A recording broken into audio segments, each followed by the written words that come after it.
Hi, the theorist I'm going to be talking about today is Dr. William Glasser.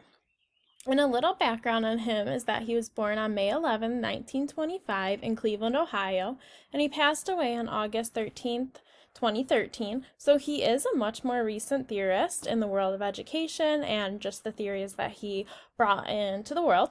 And he attended Case Western Reserve University in Cleveland, Ohio, where he originally went for chemical engineering, but he quickly realized that was not his passion, so he began studying clinical psychology, and he earned a bachelor's, a master's, and got his doctorate in psychiatry in 1953. He completed psychiatric training at UCLA in the Veterans Administration Center from 1954 to 1957.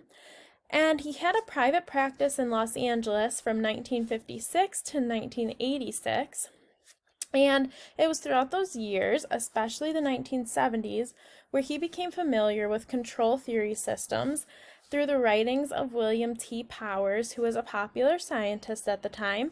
And that led him to developing his reality therapy and choice therapy because it familiarized him with those systems, and through the writings and studying, he was able to develop his theories. So throughout his private practice years, Dr. Glasser expanded his career to lecturing and writing.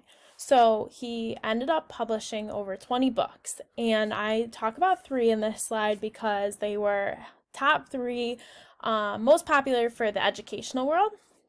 The first one was Reality Therapy, which was published in 1965. This was a bestseller and drew national attention. Counselors became especially interested in this book because it talks a lot about behavior, choices to be made regarding behaviors, and in 1967, Glasser founded the Institute for Reality Therapy. Another book that was published in 1969 was Schools Without Failure, and this was his first book about education. And it did lead to him writing additional publications and series